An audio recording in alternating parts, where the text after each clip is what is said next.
Question 1. Which of the following statements is true regarding common stock? A. Common stock typically offers fixed dividend payments. B. Common stock shareholders have a residual claim to assets in a liquidation. C. Common stock is a debt instrument representing a loan to the company. D. Common stock shareholders do not have voting rights. Answer: B. Common stock shareholders have a residual claim to assets in a liquidation. Common stock represents ownership in a company, and while it does not guarantee fixed dividends, its holders have the right to vote on corporate matters and a residual claim to assets in a liquidation, meaning they are paid after bondholders and preferred stockholders. This residual claim emphasizes that common stockholders assume the most risk but also have the most potential for capital appreciation if the company succeeds. Think of it as being last in line to get paid if the company goes out of business, but first in line to benefit if it thrives. Always remember that common stock offers growth potential and voting rights, distinguishing it from debt securities. Question 2. A registered representative, RR, receives a complaint from a customer regarding a transaction. Under FINRA rules, what is the RR's primary responsibility with this complaint? A. Attempt to resolve the complaint directly with the customer. B. Forward the complaint immediately to their supervisor or principal. C. File the complaint directly with FINRA. D. Ignore the complaint unless it is written and formally submitted. Answer: B. Forward the complaint immediately to their supervisor or principal. When a registered representative receives any customer complaint, whether written or oral, their primary responsibility is to escalate it immediately to their supervisor or principal. This ensures that the firm can properly log, investigate, and address the complaint in accordance with regulatory requirements and firm policies. Simply put, don't try to fix it yourself, let the proper channels handle it to ensure compliance. Remember, timely reporting of customer complaints is crucial for maintaining regulatory integrity and protecting both the firm and the customer. Question 3.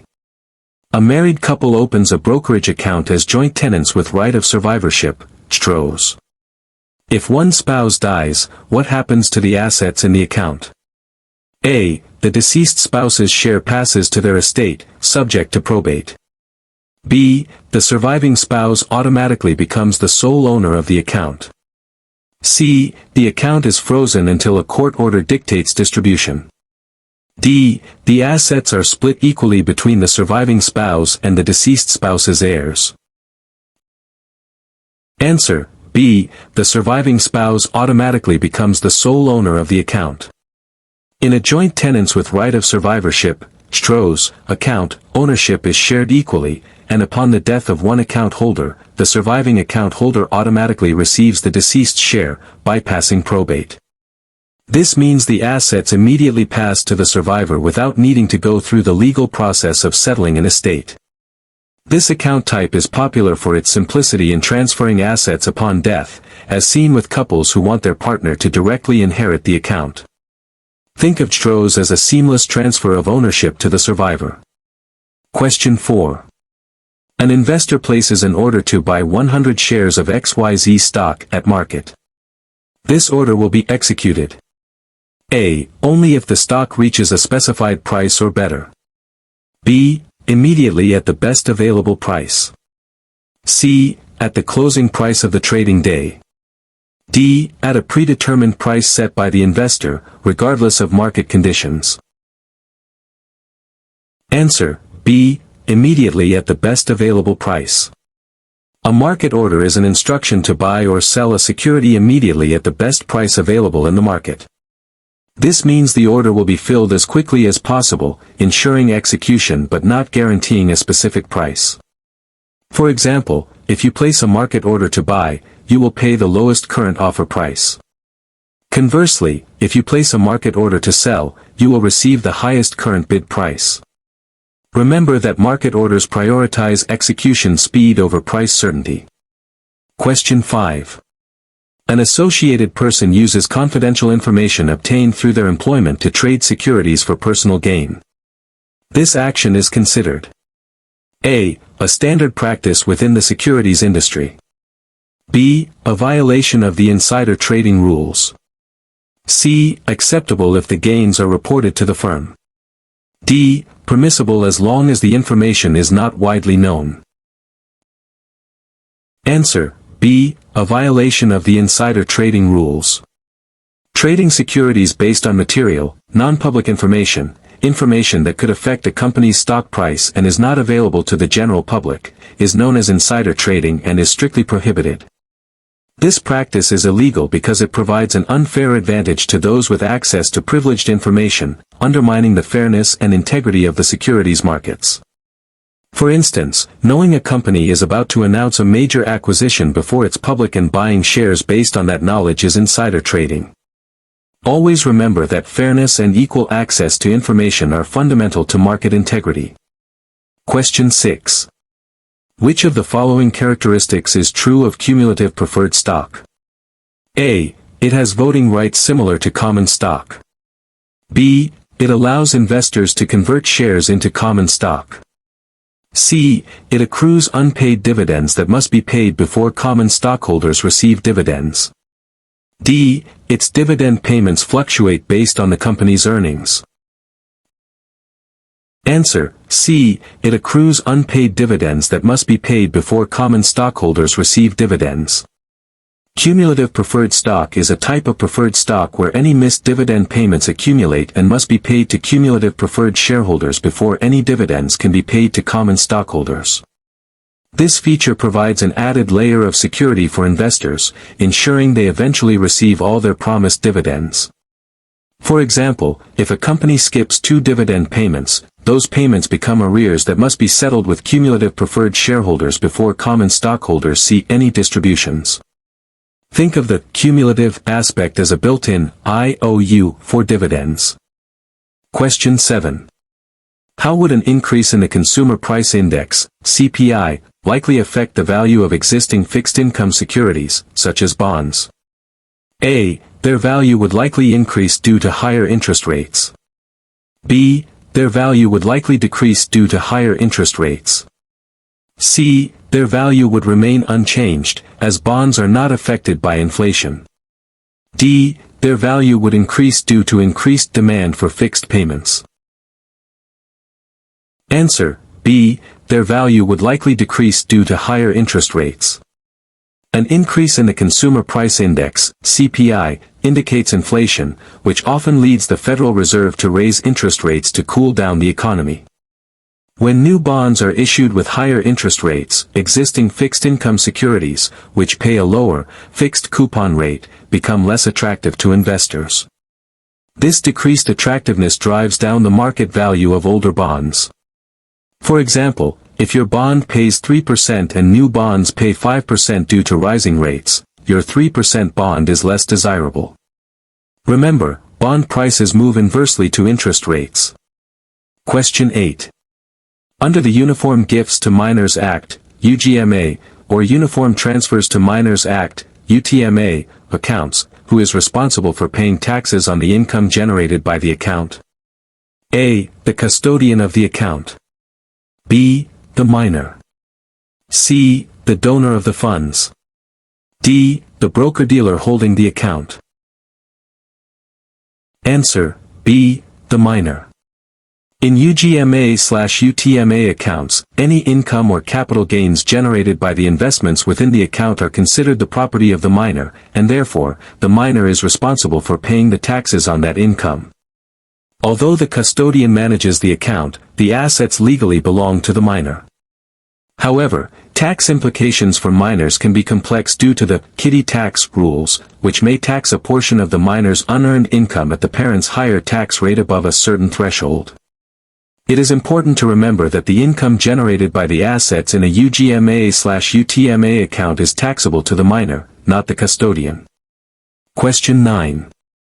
Which regulatory body is responsible for regulating municipal securities, including developing rules for municipal securities brokers and dealers? A. The Securities and Exchange Commission, SEC.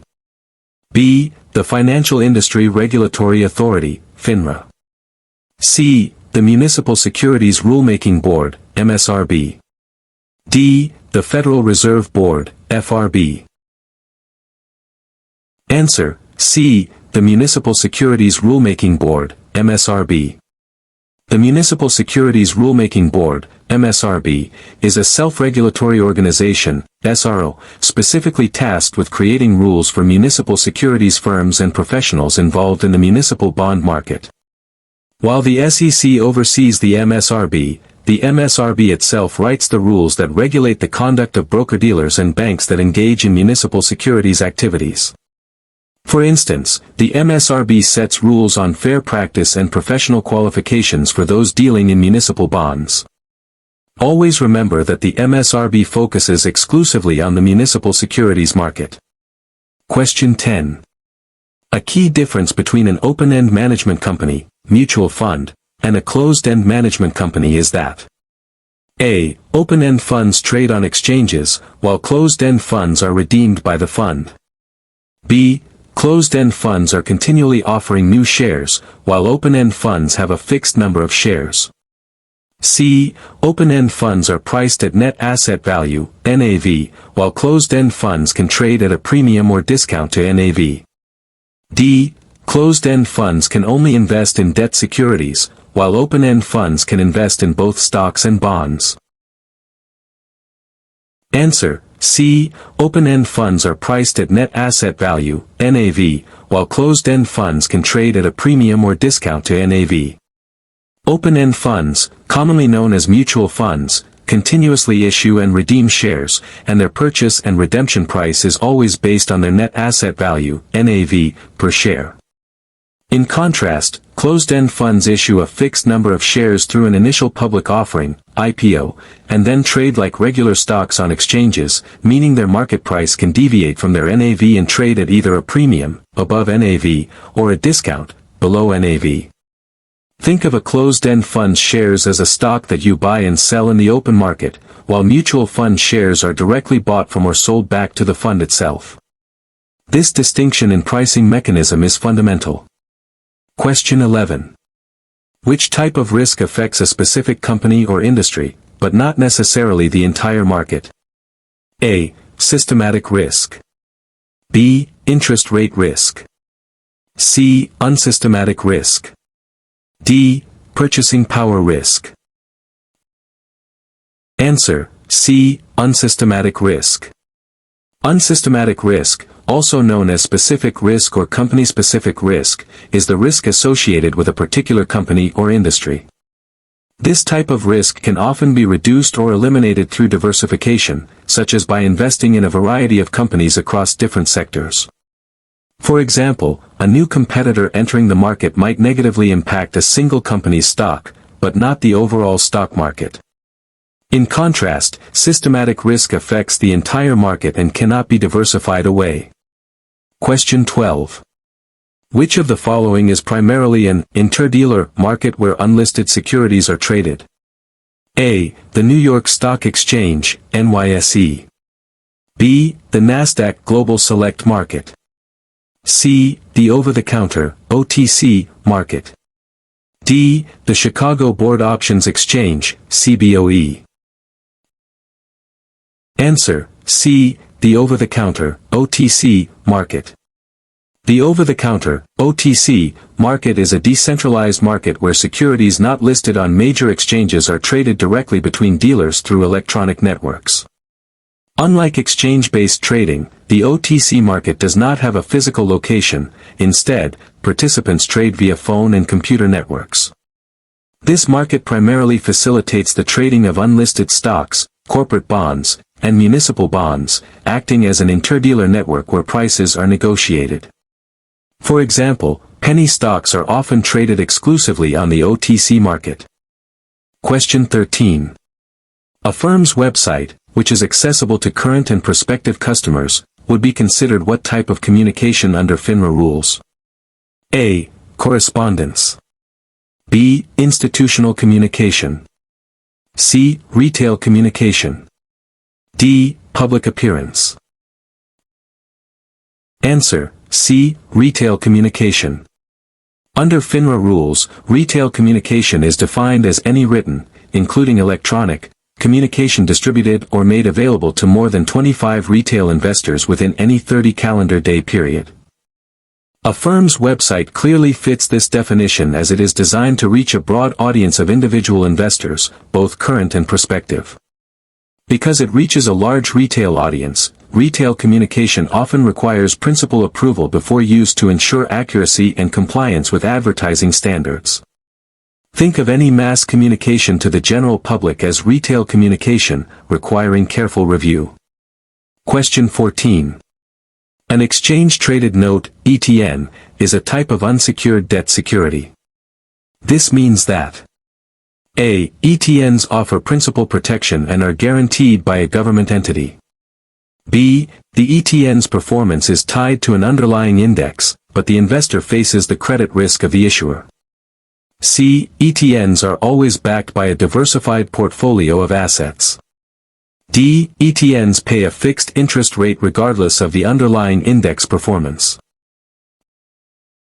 Answer: B. The ETN's performance is tied to an underlying index, but the investor faces the credit risk of the issuer.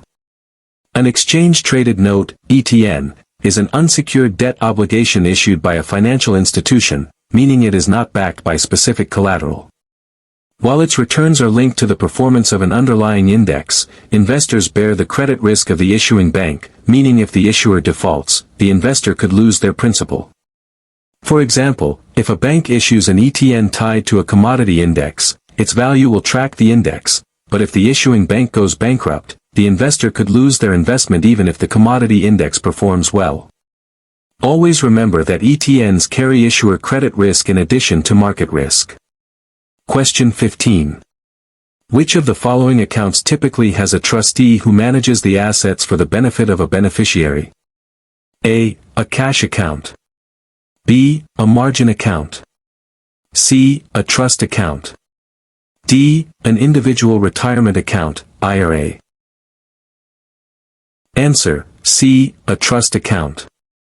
A trust account is a legal arrangement where a grantor, the creator of the trust, places assets under the control of a trustee for the benefit of a named beneficiary.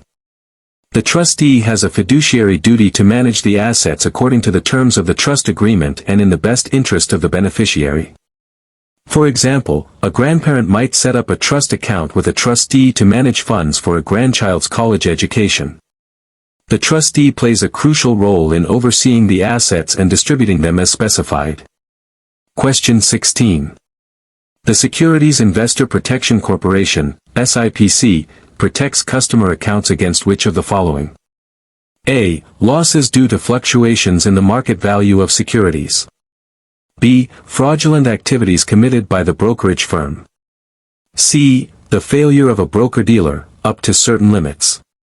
D. Investment losses caused by a registered representative's poor recommendations. Answer: C. The failure of a broker-dealer, up to certain limits.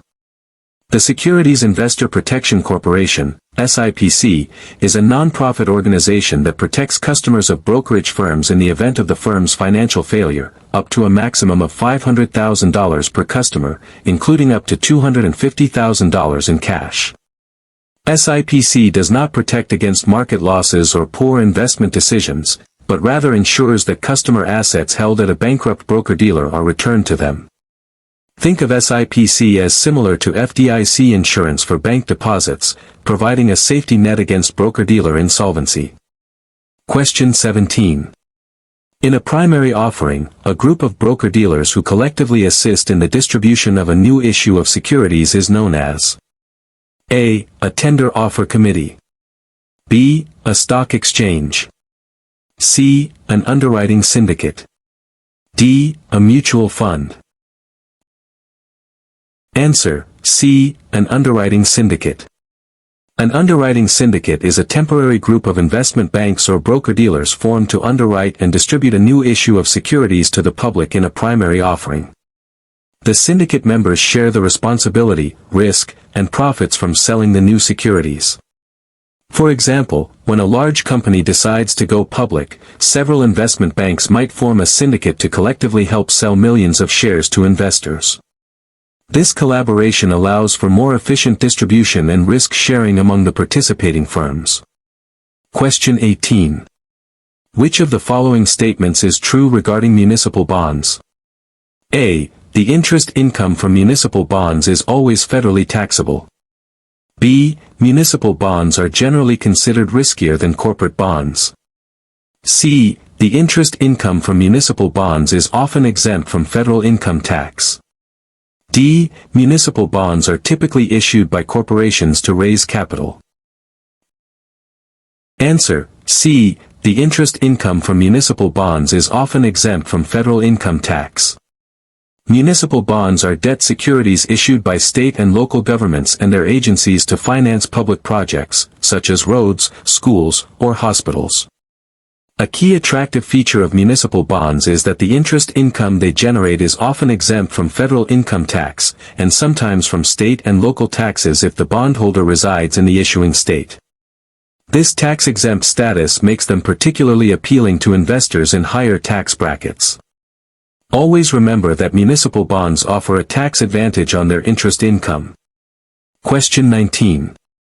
A registered representative repeatedly executes transactions in a customer's account that are excessive in size or frequency, given the customer's investment objectives.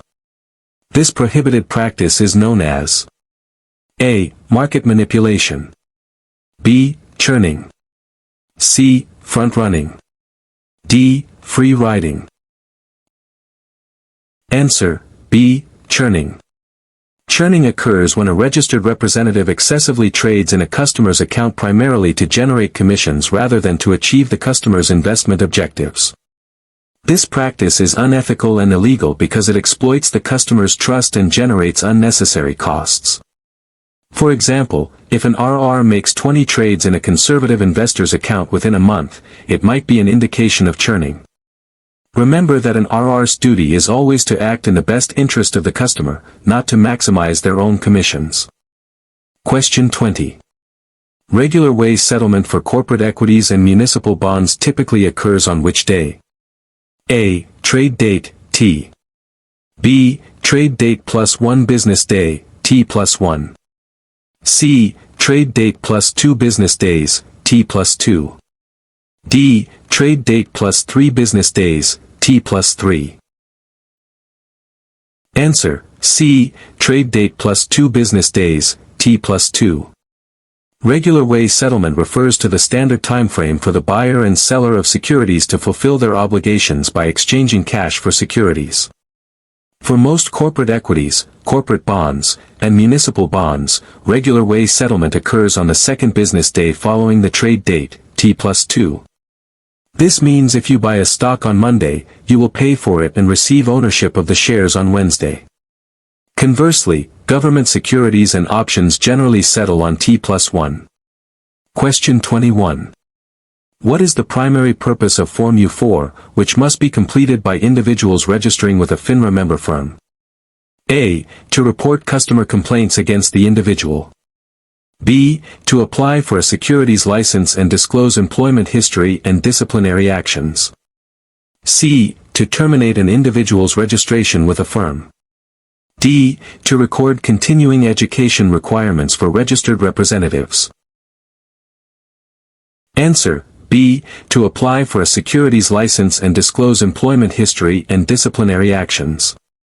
Form U4, Uniform Application for Securities Industry Registration or Transfer, is a critical document that an individual must complete when applying for registration with a FINRA member firm or transferring their registration to another firm. This form collects extensive personal information, employment history, residential history, and most importantly, requires disclosure of any past disciplinary actions, criminal offenses, or bankruptcies. The information on Form U4 is used by FINRA to determine if the individual is qualified and fit to be registered in the securities industry. Think of the U4 as your comprehensive resume and background check for the securities world. Question 22. An American Depositary Receipt, ADR, represents ownership in A. A basket of domestic stocks traded on a foreign exchange. B. A foreign company's shares, held in a U.S. bank. C. A U.S. company's shares, held in a foreign bank. D. A bond issued by a foreign government. Answer: B. A foreign company's shares, held in a U.S. bank. An American Depositary Receipt, ADR, is a certificate issued by a U.S. bank that represents a specified number of shares of a foreign company's stock. ADRs trade on U.S. stock exchanges like domestic securities, making it easier for U.S. investors to invest in foreign companies without having to deal with foreign currency conversions or international custodians. For example, if you want to invest in a major European car manufacturer, you might buy its ADR on the NYSE rather than buying the actual shares on a European exchange. ADRs simplify investing in foreign companies for U.S. investors. Question 23.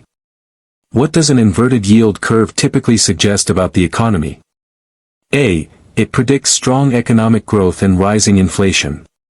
B. It suggests that short-term interest rates are lower than long-term interest rates, indicating investor optimism. C. It indicates that short-term interest rates are higher than long-term interest rates, often preceding a recession. D. It implies a stable economic outlook with moderate inflation.